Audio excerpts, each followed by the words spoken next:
Olá, investidores! Semana histórica na Bolsa de Valores, com a aprovação da reforma da Previdência no Senado. Ibovespa em novo topo histórico, entre 107 e 108 mil pontos. E agora, o que fazer? Mas antes de começar esse vídeo, vai lá, se inscreve no meu canal, dá um like e clica no sininho para você saber quando tem conteúdo novo. Então eu vou começar falando aqui do cenário macroeconômico, que está ainda melhor, né? Então, projeção de taxa de juros para o final desse ano já está em 4,5% de taxa Selic. Inclusive, alguns bancos já têm projeção, inclusive, de Selic de 4%.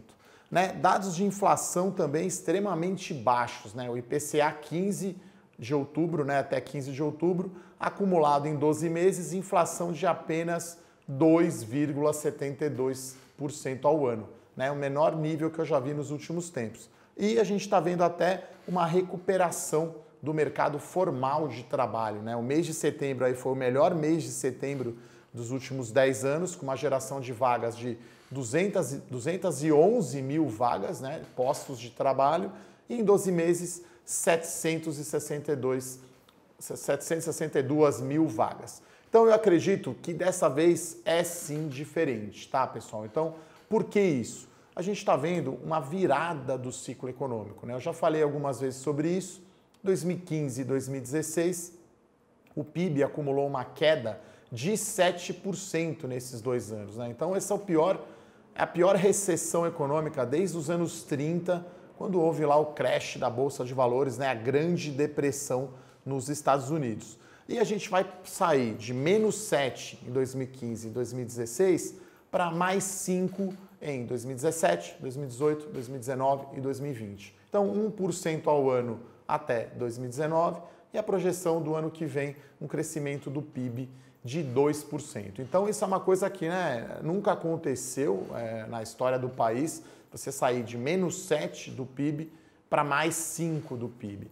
E aí, acho que esse é algo muito diferente e acho que é uma mola muito propulsora do Ibovespa. Outra coisa muito positiva, né, para o Ibovespa, com a aprovação das reformas, né, porque a gente já tem 2 grandes reformas muito importantes aprovadas, né? A gente teve a PEC, proposta de emenda à Constituição do teto de gastos, que foi aprovada ainda no governo Temer, e agora, né, levou quase 8 meses aí, né, de tramitação, a reforma da Previdência, com uma economia fiscal de 800 bilhões de reais em 10 anos. Então, são 2 pontos muito importantes que ajudam, né, a dívida pública do Brasil em relação ao PIB ficar sob controle. É o que as agências de classificação de risco, as agências de rating, elas olham na hora de dar, né, a nota de risco do Brasil.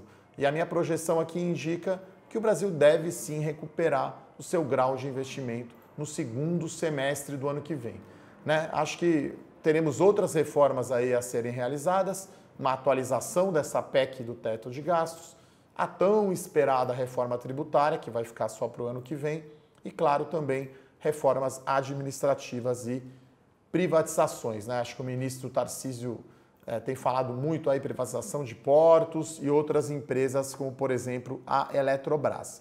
Então, eu tenho aqui 5 motivos que explicam aí o meu otimismo com a Bolsa de Valores, e eu acho que um motivo desse não está no preço do Ibovespa. Então, eu começo falando primeiro, né, da virada do ciclo econômico, que é algo que é uma vez na vida, vamos chamar assim, né, que você vê essa oportunidade.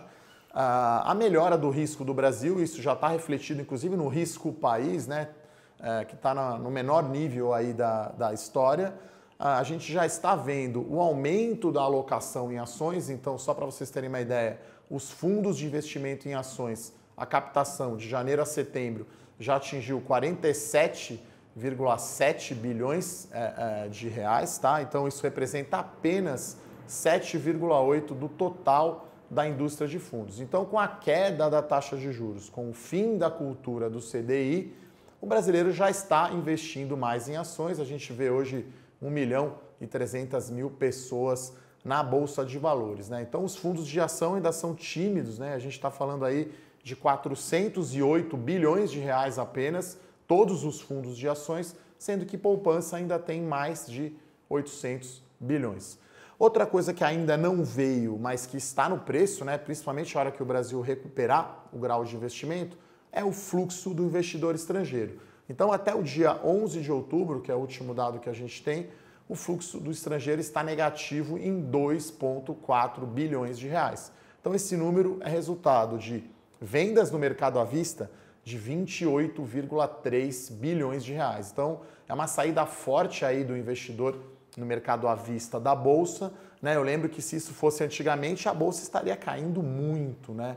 Então, é bem positivo, porque a Bolsa está sustentando principalmente com o investidor local e investidor pessoa física. E claro, os estrangeiros estão colocando dinheiro nas ofertas de ações, os chamados IPOs e follow-ons, né? Então, 25,9 bilhões de reais de entrada nos IPOs, nas ofertas, e saída de 28,3 dá esse número de 2,4 bilhões de reais, né? E aí, o que não está no preço, né, então, da Bolsa? É o crescimento do lucro das empresas. Porque lá na crise, o que as empresas fizeram, né? Em 2015 e 2016, o desemprego bateu 14% da população, então as empresas demitiram, cortes de custos, fecharam fábricas, tiveram que se tornar mais eficientes, né? E agora elas também reduziram o seu endividamento.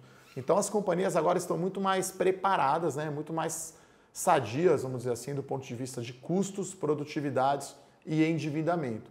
Então agora, com a recuperação da economia no ano que vem, vamos dizer que o PIB cresça 2%, tem setores, né, como por exemplo infraestrutura, construção civil, locação de veículos, varejo eletrônico, rodovias, né, os pedágios, né, que crescem acima do PIB. Então, empresas que cresçam o seu volume em 5%, por exemplo, 2 vezes o PIB, vão ter um crescimento de faturamento, né? Então você vai melhorar a sua margem. Como ela tem hoje menos despesas operacionais, ela é mais eficiente, ela tem um EBIT, né, um resultado operacional melhor. Como a empresa também reduziu o seu nível de endividamento e agora a taxa Selic vai cair até 4,5%, no final o lucro das empresas vai crescer demais, tá? Então, tirando Petro e Vale, né, que são muito grandes e têm efeitos não recorrentes, no caso da Vale, Brumadinho e Petrobras, as ações lá, as perdas que elas tiveram, né, com a corrupção e coisas do tipo. Então, olhando as empresas somente sem a Petrobras e a Vale, a projeção é que o lucro dessas empresas cresça 20% em 2019 em relação a 2018 e em 2020 cresçam mais 20%. Eu chamei isso do efeito mola comprimida, né? Ou seja, a empresa está lá naquela situação extremamente adversa, segurando investimento, cortando custo, esperando um momento para poder investir, né? Porque com CDI alto, quem que investe, né? Com CDI a 14%, melhor deixar o dinheiro no banco, rendendo 1% ao mês. Então, o efeito mola, a hora que a economia cresce, as empresas vão soltar, vão disparar os lucros das empresas. E, claro, o crescimento do lucro das empresas é o principal driver, né, para o Ibovespa. A gente está vendo o Ibovespa agora entre 107 e 108 mil pontos, novos topos históricos, um rendimento aí no ano acumulado acima aí de 22%. E agora, né, ir para frente. Então, eu fiz 2 contas, né, simples de quanto poderia estar o Ibovespa. Então, hoje, o Ibovespa em dólar, que é o jeito que o estrangeiro olha o Ibovespa, ele está em 26.400 pontos, mais ou menos, né? Bastante distante lá do seu topo histórico, que é de maio de 2008, né? Antes da crise imobiliária nos Estados Unidos, quando foi de 44.200 pontos do Ibovespa em dólar. Para fazer essa conta, eu pego lá o Ibovespa, que a gente já conhece, no caso lá o topo foi 73.526 pontos, divido pela taxa do dólar da época. Então, uma conta agora, para a gente ver mais ou menos, né, quanto poderia chegar ao Ibovespa, se o Ibovespa voltar àquele topo histórico de um pouco mais de 10 anos atrás, a gente estaria falando um Ibovespa de 180 mil pontos, né? Então, é claro que não vai acontecer esse ano ainda e talvez não em 2020, mas me parece ser uma projeção razoável o Ibovespa em 180 mil pontos no final de 2021, né? A gente está falando aí no potencial de valorização bastante considerável para o Ibovespa.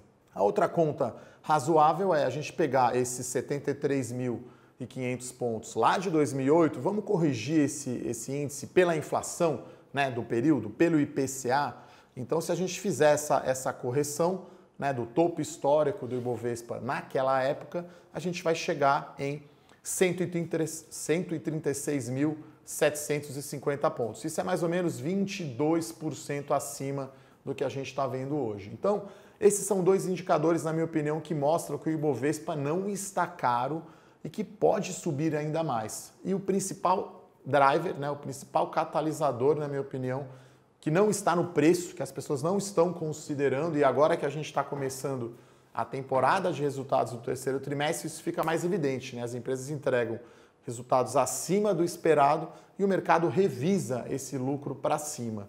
Então, esse é o principal driver, tá, pessoal? Crescimento do lucro das empresas é o principal motor do crescimento do Ibovespa, aliado, claro, a gente chama isso de re-rating, né? Ou seja, a melhora de classificação de risco do Brasil. Acho que isso já está meio dado, já está lá o Cristo Redentor decolando na capa do Economist, né? Isso já está, acho que já esperado, que o Brasil recupere o grau de investimento.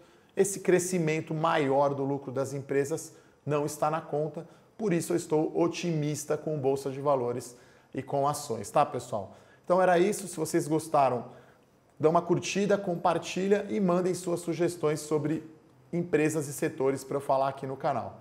Um abraço e até a próxima. Tchau, tchau.